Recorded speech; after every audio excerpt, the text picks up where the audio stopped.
Esse império cresceu em escala jamais igualada.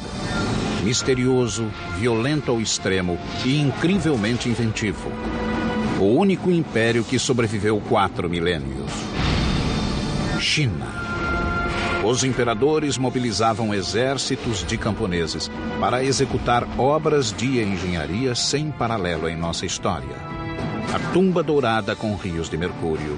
It's hard to believe that something like that could be purely the product of human labor.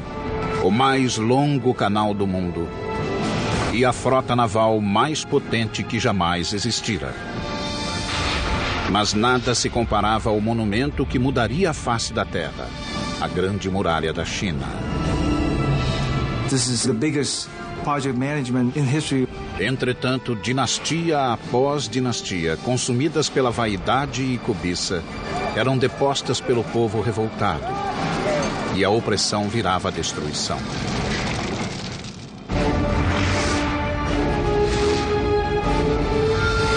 Construindo um império. China.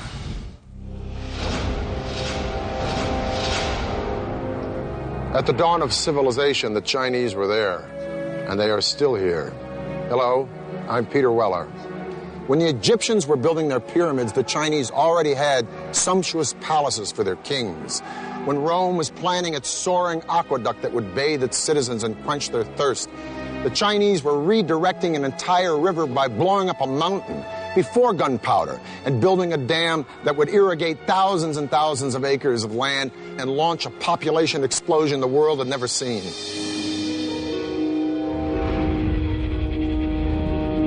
Há 4 milênios, a civilização chinesa cresceu e espalhou-se por vasta área, 1/3 maior que a dos Estados Unidos. Mas durante séculos a China viveu um caos. Os reinos separados lutavam pelo poder supremo. Guerras e conflitos devastavam o território. China was, as we think of it today, more or less, was made up of a number of states, all of which were fighting with one another for supremacy. The period was called the Warring States. No século III a.C., um reino emergiu como o mais poderoso e o mais impiedoso. Uma província, lar de pessoas hostis e belicosas. Eram ambiciosos, fechados e determinados a conquistar e a unir os 7 reinos. Eram chamados de Qin. Eles unificaram o vasto território, criando um império como o mundo jamais vira até então.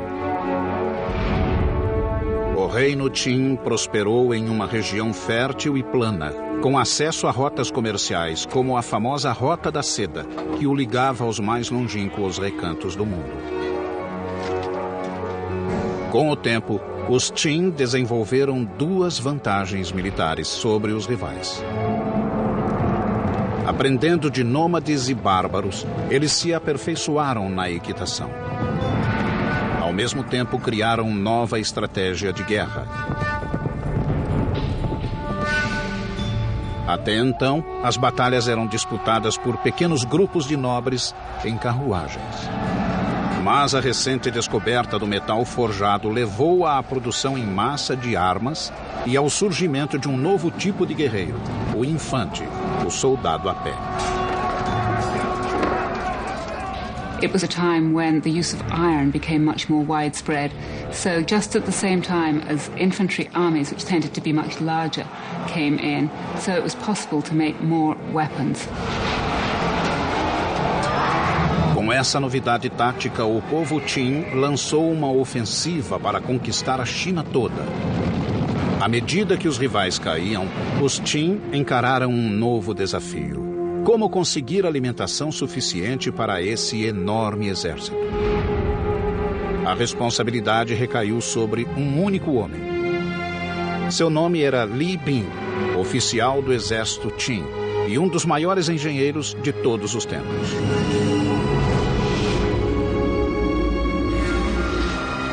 Sob suas ordens, os chineses construíram uma obra-prima da engenharia.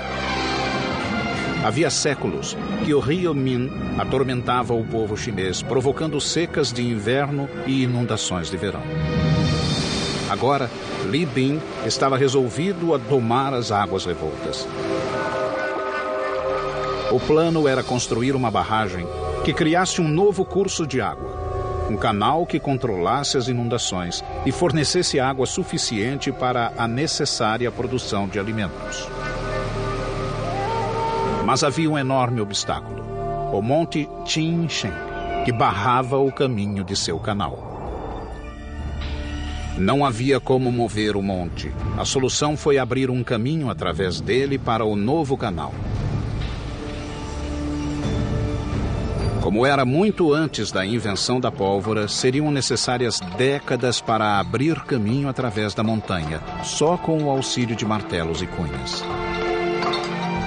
Os Qin queriam resultados imediatos e exigiram de Li Bin uma solução. O jovem oficial utilizou-se então das forças da natureza.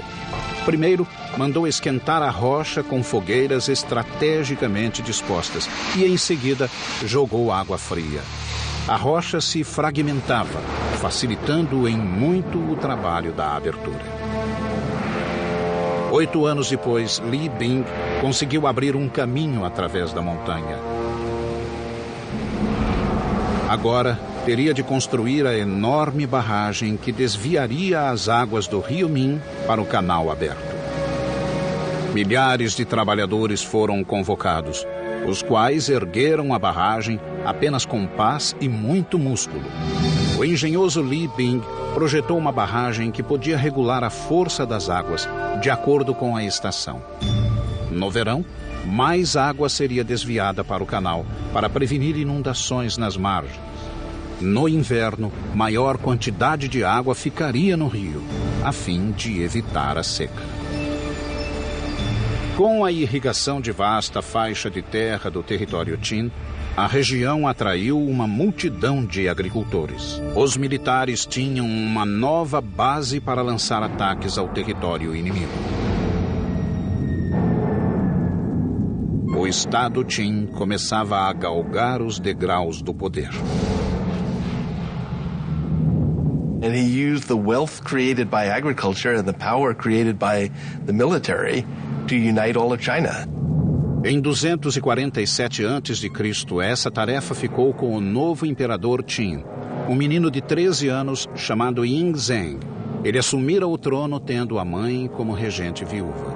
Mas o menino vivia em um palácio fervilhante de inimigos que já conspiravam para destroná-lo e preparavam suas espadas. No alto da lista daqueles que queriam matá-lo, achava-se a própria mãe. A viúva agora tinha um amante e 2 filhos que ela queria ver no trono. Aos 22 anos, Yingzheng descobriu a trama e se enfureceu. Exilou a mãe e mandou matar os meio-irmãos, bem como o amante da viúva. Seu poder agora era absoluto. Com o trono assegurado, Yingzheng ordenou ao exército que terminasse a unificação da China. Mas havia um inimigo que ainda resistia. Era o reino de Chu. Em 238 a.C., os Qin lançaram-se em uma guerra épica e sangrenta com os Chu. Essa luta prosseguiu encarniçada por 15 anos. Finalmente, em 223 a.C., os Chu também ergueram a bandeira branca. O último grande obstáculo à supremacia Qin fora esmagado. The Qin supremacy over the Chu is they were able to organize their armies in a much more efficient way than had been done before. O sonho do Império Único fora realizado. A China estava unificada e em paz. O legítimo imperador agora precisava de um nome real. E tornou-se conhecido em toda a China e no mundo inteiro simplesmente como Shi Huangdi, o primeiro imperador. Shi Huangdi declarou que sua dinastia duraria 10.000 gerações. Foi em seu reinado que a China executou o talvez mais espetacular projeto de construção de todos os tempos, uma muralha que maravilharia o mundo até hoje. Mas os Qin pagariam caro pela grande ambição do imperador, suportando a ira de chefes cruéis e derramando o sangue do próprio povo. 220 a.C. O primeiro imperador da China, o guerreiro Shi Huangdi, foi inspecionar um novo império. Pela primeira vez, a China encontrava-se unificada e pacificada, e ele tencionava mantê-la assim, com o mais ambicioso projeto de engenharia jamais concebido, a Grande Muralha da China. Well, the Great Wall was a linking up of walls that had existed previously. A number of states in the north of China had built walls partly to defend against one another, but more importantly to defend their northern frontier. Até hoje ela permanece insuperável, mesmo pela moderna engenharia. Uma barreira inconquistável que isolava o Império Chinês do resto do mundo. Ao longo da fronteira, a muralha se estenderia por milhares de quilômetros. This is Chongcheng. In Mandarin, it means long wall. And believe me, covering more turf than the continental United States is wide, and including all of its spurs that go off into no place, it's 6,000 miles. And man, that's long. Shi Huangdi, China's first emperor, started building it 2,000 years ago. It was worked on right up until the 17th century. But the original wall didn't look like this. It was kind of a mud brick affair, but it presented an interesting engineering challenge nonetheless, because it had to go all the way from the sea in the east to the Gobi Desert in the west, just to keep the northern nomads like the Mongols out and the Chinese people in. If it took the audacity of emperors to dream great, it took the relentless drive of the Chinese labor force to build great, but not without a price. Their capacity to endure hardship was unimaginable. Men, women, and children worked with their hands on this wall, and if you complained or tried to run away, you were killed. Disease was constant, injury was commonplace. Dressed only in rags, these people suffered bitter cold, bitter hunger, bitter exhaustion. Records say that at the height of production on this wall, close to 1/5 of China's entire labor force, 1 million people were working here, and 1/4 of those people died. And if you died here, usually you were buried here, in the wall, giving rise to its other nickname among some, the Long Graveyard. Milhões de pessoas quebraram o braço, a perna ou a espinha nessa obra. There is very moving poetry, mostly written by wives and mothers, about young boys going off and working on the Great Wall Project, not having food, dying in the cold winters, and never returning home. Mas a força braçal não era suficiente. Diferentes regiões tinham solos diferentes e materiais variados de construção. Onde fosse possível, os muros existentes eram reaproveitados, mas a maior parte foi erguida do zero. Os construtores inventaram um sistema que utilizava o único material que jamais faltava. The tamped earth method is what in Chinese is called a hangtu. What this means is that you build a wooden frame to enclose the wall, and you start low with, say, 2 boards parallel. And then you pour some gravel and some sticks and some clay, and then you use the end of a log to beat it and pound it until it's very, very compact. And then you put another layer in, and you keep doing that. And then you put other boards on the outside to hold it in place. And you keep going up until you reach the height that you want. Depois de seco, a estrutura era removida, deixando uma verdadeira laje de terra socada, reforçada por bambus, tal como o ferro reforça o moderno concreto. O lado sul, dando para a China, era defendido por um simples parapeito, enquanto a face norte, que dava para fora, era denteado. Havia uma guarita a cada 700, no máximo 1.000 metros. Um caminho calçado corria no alto da muralha para soldados e carroças. Era uma rota eficiente de comunicação para os vigias das guaritas. Mas, como obra de estratégia militar, a muralha funcionava apenas parcialmente. A wall exists to be defended, but in the long run the wall was not very defensible. Nomads could break through it or go around it. bribe their way through it. Mas a Grande Muralha não foi projetada só para afastar os bárbaros. Era também uma linha simbólica, encerrando e isolando os chineses. The Great Wall, in a sense, is a cultural marker as much as it is a military fortification. It's the way of the Chinese saying to the nomads, you stay out there and raise horses and sheep, and we'll stay in here and grow grain. Em 210 a.C., a muralha chegara aos 4.000 quilômetros, criando um símbolo indelével no território chinês. Mas o ressentimento geral contra Shi Huangdi virou ódio. Muitos súditos achavam que a colossal muralha não valia tanta dor e aflição. Mais uma vez, os inimigos tramavam contra ele. Shi Huangdi's final years were marked by what I think is reasonable to call paranoia. But as the old joke says, just because you're paranoid doesn't mean people aren't out to get you. 3 conspirações chegaram muito perto do êxito. Shi Huangdi revidou, transformando a China em prisão virtual do povo. E ordenou que todos os registros de seu regime fossem destruídos. A punição para quem não obedecesse era o trabalho forçado ou a morte. Cerca de 400 pessoas foram enterradas vivas como lição a quem ousasse reclamar do regime. Quando o filho do imperador objetou, ele também foi banido. A visão de Shi Huangdi transformara a China em um grande império. Mas ele pagou caro, pois terminou louco.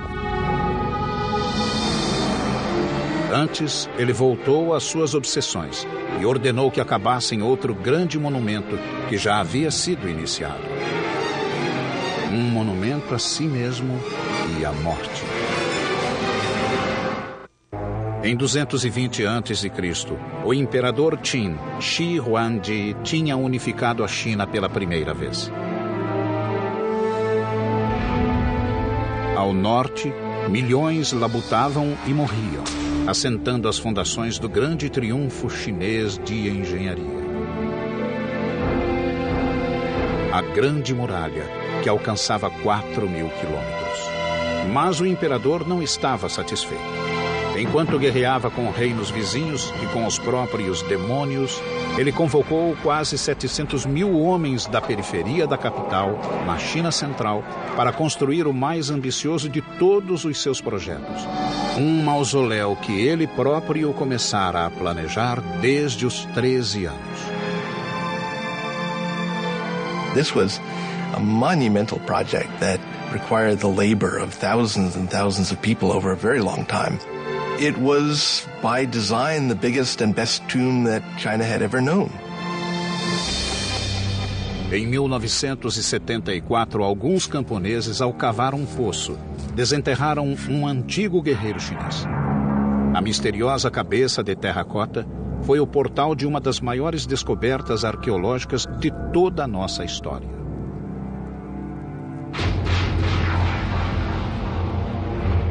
The mound is huge. The mound was always known to be the tomb mound of the first emperor. What was a total surprise was the army of terracotta warriors about a kilometer to the east of the tomb, who presumably were guarding the approach to the tomb itself. Season after season of excavation since the 1970s has yielded more than 5 large pits.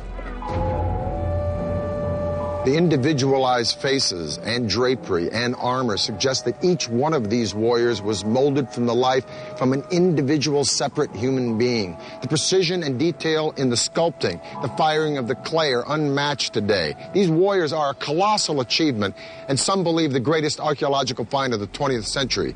But they are only the tip of the iceberg, because this ghost army only served as a guard detail for an engineering feat as fantastic as the world has ever known, the opulent tomb of Shi Huangdi. Cada estátua media entre 1,70 m e 1,90 m, gigantes na época. Alguns pesavam até 300 quilos. Mas o que surpreendeu os arqueólogos que cuidavam do sítio foi a terracota em si. A argila tinha uma dureza acima de tudo o que tinham visto. Os artesãos de Shi Huangdi desenvolveram uma tecnologia revolucionária: altos fornos de barro com temperaturas acima de 1000 graus Celsius. Os arqueólogos acharam 3 grandes depósitos repletos de estátuas que guardavam a tumba do primeiro imperador. Um deles, o primeiro, continha mais de 6.000 guerreiros e cavalos em formação de batalha. Em outro depósito foram descobertos 1.300 soldados de elite, incluindo arqueiros, carruagens e cavaleiros. No terceiro, com 68 figuras e uma carruagem, achava-se a central de comando de todo o exército, o QG da defesa do Império de Shi Huangdi, até na morte. The military armor is fairly specific. We can tell that the armor used was lacquered leather. We can see that people had cleats on the bottom of their boots to help them run in the mud. We can see the kinds of caps people wore and associate them with rank. Paredes de 10 metros dividiam o enorme complexo que se estendia por 7.000 metros em 3 partes: a cidade de fora, a interna e o mausoléu em si. Na construção da tumba, milhares de trabalhadores escavaram um depósito gigantesco, medindo cerca de 500 por 500 metros, equivalente a quase 600 quadras de basquete.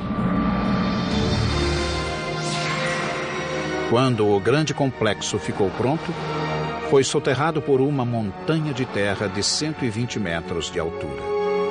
Na época, pode ter sido tão alta quanto a Grande Pirâmide do Egito. Mas ao longo de 2000 anos, o tempo desgastou a montanha criada pelo homem, que hoje tem 75 metros. It's hard to believe that something like that could be purely the product of human labor, but it is. That mound was put there, basketful of earth after basketful of earth, to cover what we assume is an entire underground city dedicated to the afterlife of the first emperor. Shi Huangdi's tomb is definitely the expression of a guy who wanted his empire to blow away everything the world had ever known. The ceiling is said to be a night sky studded with constellations made out of pearl. The floor, an entire recreation of his empire in miniature with pavilions and pagodas by a flowing river of mercury. The king himself laid out in gold and jade in a bronze coffin floating on a pool of mercury. Now, all this is pretty fantastic and mind-blowing, but is it true? Well, scientific tests have proven mercury levels 100 times the norm around the mountain, and ground-penetrating radars detected a room inside the mountain 33 feet high. So the emperor's tomb may be all it's cranked up to be, but we're going to have to wait to find out, because the Chinese government has decided not to excavate the place until they have the technology to preserve what's inside. And even then, once they go in, it may be a very treacherous dig. There were corridors and trapdoors and booby traps that were designed to prevent tomb robbing. Now, we assume that those are no longer operable after a couple thousand years, but I'm sure whoever goes into that tomb first is going to step carefully. Shi Huangdi declarou que sua dinastia duraria 10.000 gerações. Mas 3 anos após sua misteriosa morte, o vasto império caiu. O imperador pagará alto preço pelos mirabolantes projetos de engenharia. A Grande Muralha e a tumba arruinaram o país, além de quebrar a espinha dos camponeses. Empurrado até o limite, o povo se revoltou e a China mergulhou no caos. Shi Huangdi, o primeiro imperador da China unificada, estava morto. Poucos choraram. E muitos esperavam o fim da odiada e cruel dinastia Qin. Uma nefasta luta pelo poder tomou conta do império. In a word, it was chaotic. Very quickly, after the death of Qin Shi Huangdi, things fell into civil war, with various people vying for power. Em 206 a.C., um novo líder surgiu determinado a trazer estabilidade para a China. Seu nome era Liu Bang. Soldado e político astuto, ele sabia como conquistar a mente e o coração do povo. Nos 4 anos seguintes, Liu Bang consolidou-se no governo e obteve o apoio popular. A paz retornou ao império. Quando morreu em 195 a.C., ele tinha iniciado uma dinastia que floresceria por quase 4 séculos, os Han. O clã atirou-se à construção da Grande Muralha com maior fúria ainda que Shi Huangdi. They extended the Great Wall much further to the west than it had been, and set up a set of garrisons and a series of watchtowers that guarded the trade routes out into Central Asia for hundreds of miles to the northwest of the capital. Os Han plantaram fortalezas a intervalos menores que as outras dinastias, de 1 a 4 quilômetros. Nas áreas de muita atividade inimiga, o intervalo caía para 500 metros.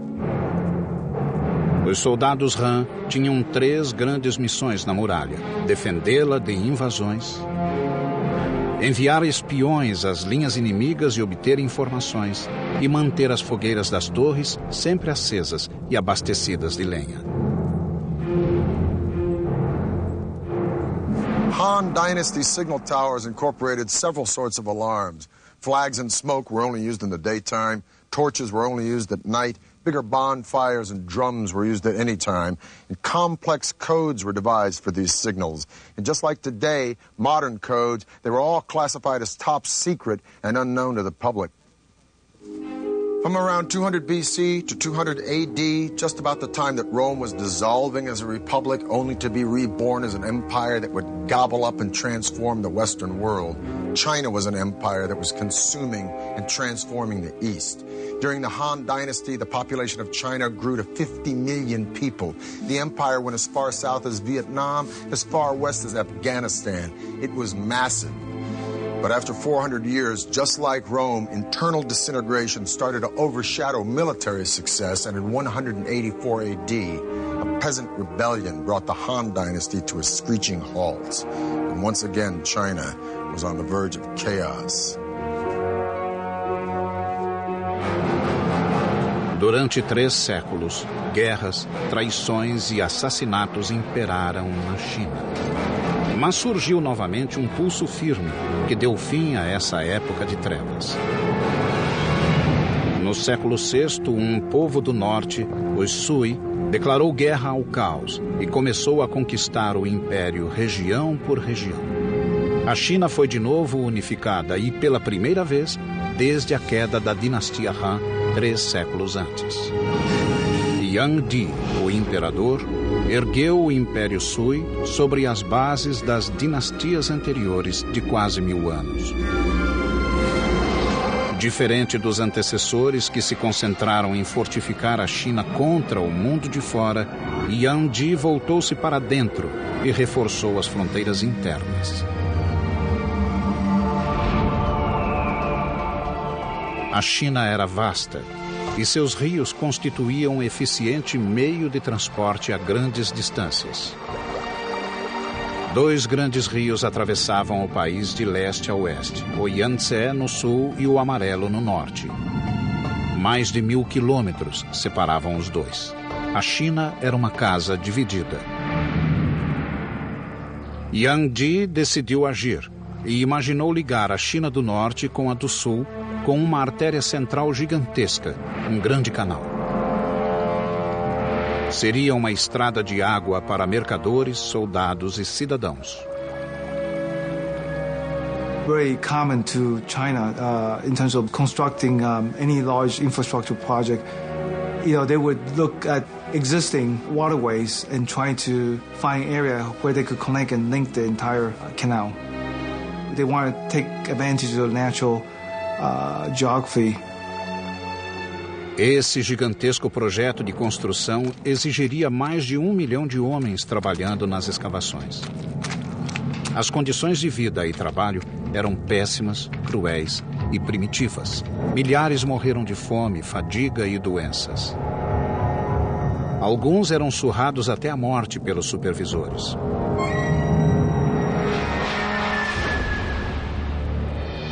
Mais de 24 eclusas foram criadas para completar a rede de canais. But every time you encounter a natural body of water, you need a lock to make a barrier between the canal and the lake or the river.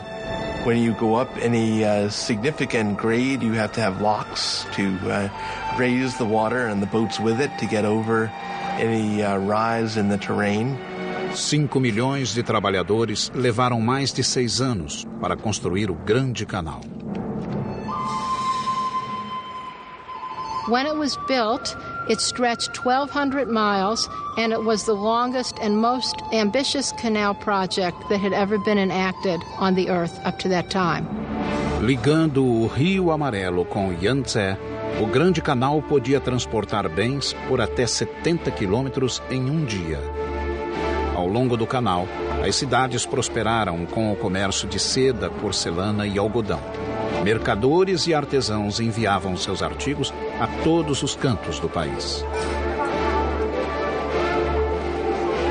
Economically speaking, it made interregional trade much easier, as well as providing work for a lot of people, building it, maintaining it, working on it, transporting goods and people up and down it. Tal como o Rio Nilo, no Egito, o canal integrou norte e sul, consolidando as bases do Império Unificado. Well, the canal was a tremendous generator of wealth.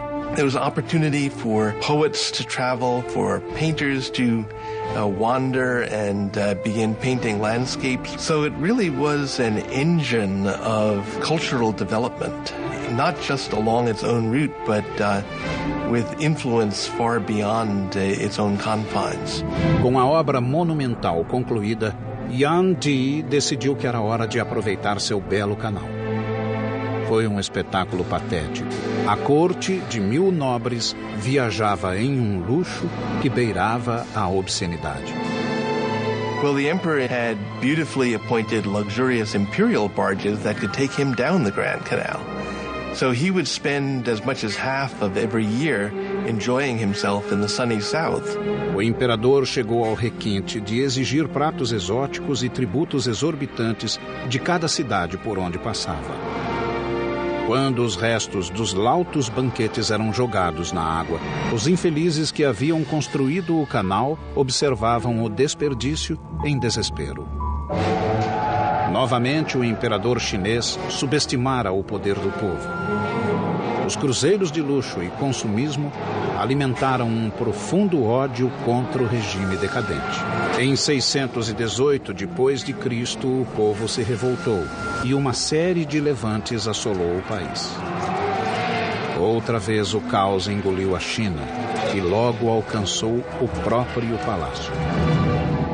O imperador foi morto pelos generais e a dinastia Sui teve fim repentino. Contudo, o império fora unificado. O cenário estava pronto para a época de ouro do país. Pela primeira vez, os engenheiros expandiram o império para fora dos próprios limites. 6 séculos atrás, uma espantosa armada de navios chineses cruzou o mar da China em busca do Ceilão, da Arábia e da África Oriental. Era uma frota como nunca fora vista, com barcos de 9 mastros, escoltados por dúzias de navios de carga, de patrulha e de transporte de cavalos de montaria. A tripulação somava mais de 27 mil marinheiros e soldados. Era a famosa armada da poderosa dinastia Ming, anunciando ao mundo que após um século de domínio mongol, a China voltara a seus legítimos donos. Na proa, via-se o almirante, um plebeu da província de Yunnan que se tornara um dos mais poderosos líderes da dinastia Ming. Chamava-se Zheng He. Tinha 11 anos quando sua cidade natal caiu nas mãos dos Ming. Arrancado do seio da família, ele foi levado como presente para o príncipe e castrado.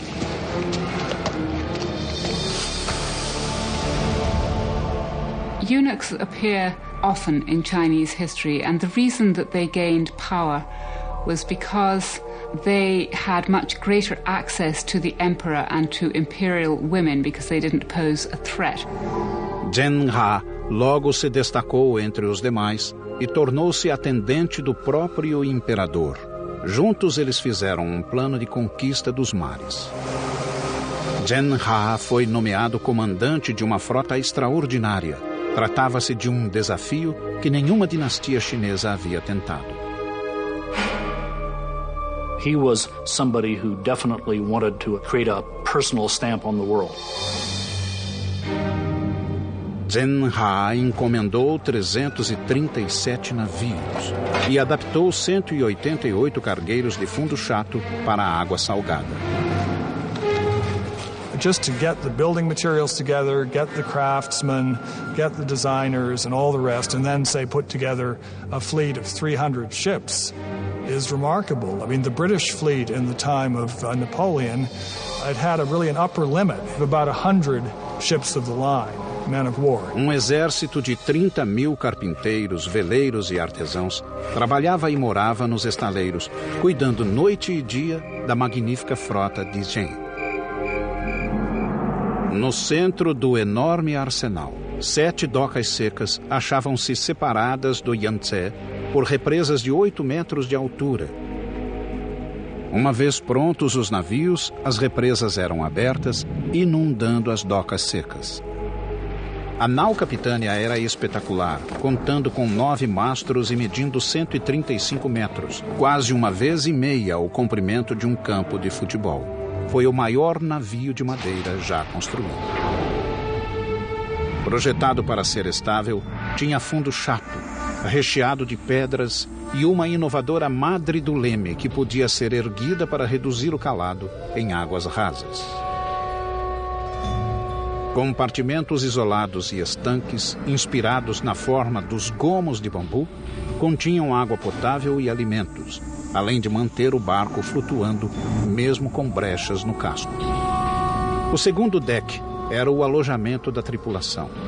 Cozinha, cantina e operações ficavam no terceiro deck, enquanto o quarto servia de plataforma de lutas. Aparelhada, a capitânia tinha 9 mastros e 12 velas quadradas de seda vermelha, tingindo o azul do céu. Os outros navios tinham até 24 canhões de bronze, com alcance de tiro de até 300 metros. Popas e proas tinham esporões para atacar navios menores. Alguns navios transportavam cavalos ou soldados. Outros levavam tanques de água fresca e suficientes provisões para até 28.000 homens. We're talking about a really, really big fleet. It had as many soldiers and sailors on it as the Spanish Armada of 1588. It had about twice as many ships. Em 1405, o comandante eunuco Zhen He zarpou rumo ao mundo. Zheng He was not an explorer. What Zheng He was doing was what we would call in modern terminology power projection. Em 28 anos de carreira naval, o almirante Zhen He visitou 37 países, rodeou a ponta da África até o Oceano Atlântico e comandou uma frota cujos números sobrepujavam os das frotas europeias somadas. As viagens de Zhen He estabeleceram a China como superpotência marítima. Mas em 1433, a era marítima da China foi interrompida. Zhen He morreu repentinamente quando visitava a Índia e a frota foi chamada para a China. Um novo imperador ocupava o trono. Com uma ordem incompreensível, ele mudou o curso da história chinesa. Apesar do domínio naval gozado pelo país, a magnífica frota de Zhen He deveria ser incendiada. Foi um dos momentos decisivos da história. A China tinha tudo para ser senhora dos mares e colonizar o mundo, anos antes dos portugueses, espanhóis, holandeses e ingleses. Sob o novo imperador, todos os navios marítimos foram destruídos.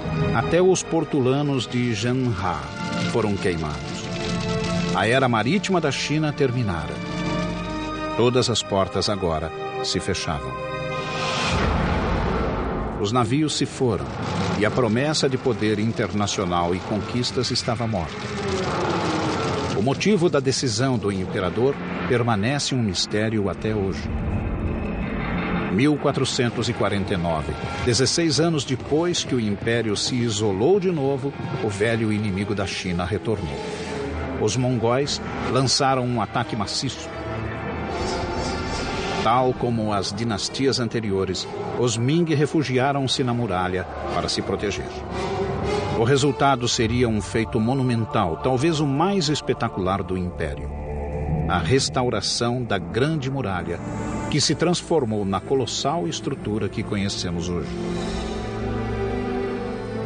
Earlier walls had been primarily made of tamped earth. The Ming walls were faced with brick and stone. They were much more solid, and those are the ones that we can still see parts of today. Uma mistura de papa de arroz e calcário queimado criou uma argamassa cuja eficiência rivaliza com a do moderno cimento. A construção de fortes militares na Grande Muralha atingiu o auge na dinastia Ming. Paredes duplas foram acrescentadas em certos pontos, juntamente com bastiões, passagens secretas e outros recursos. Guaritas de vários formatos e tamanhos serviam de abrigo ou simplesmente de torres de sinalização. As guaritas de abrigo eram grandes o bastante para guardar alimentos e armas e ainda dar alojamento aos soldados. Escadarias internas levavam até o alto da torre, onde pequenas aberturas serviam de vigias. As defesas englobavam vários itens, incluindo a artilharia. The Chinese have a clear superiority over the Mongols in gunpowder weapons. And as long as the Ming Dynasty could maintain a cohesive enough army along the Great Wall, they were capable of resisting individual Mongol attacks. No fim da dinastia Ming, a Grande Muralha, incluindo inúmeros ramais e desvios, serpenteava por quase 10.000 quilômetros no norte da China. Durante 150 anos, a muralha cumpriu seu papel. Mas em 1600 a grande dinastia estava decadente e uma tribo de fora, conhecida como Manchu, ganhava força na fronteira norte da China. Em 26 de maio de 1644, Pequim sucumbiu ao poderio Manchu. Os chineses levariam mais de 250 anos para expulsar os invasores, mas assim que o fizeram, um novo poder emergiu, algo totalmente diferente: a China comunista. Nothing symbolizes the enduring power and imagination of the Chinese more than this Great Wall. Of all of the civilizations that have reached the glorious heights of empire, only one has avoided the inevitable oblivion that follows. Emperors come and go, but for thousands and thousands of years, from the dedication and vision and resilience and brilliance of these remarkable people, they have pushed their civilization to triumph again and again and again, where others have simply morphed or dissolved or just faded away. At the dawn of humanity, the Chinese were here, and they are still here, and they ain't finished yet. I'm Peter Weller for the History Channel.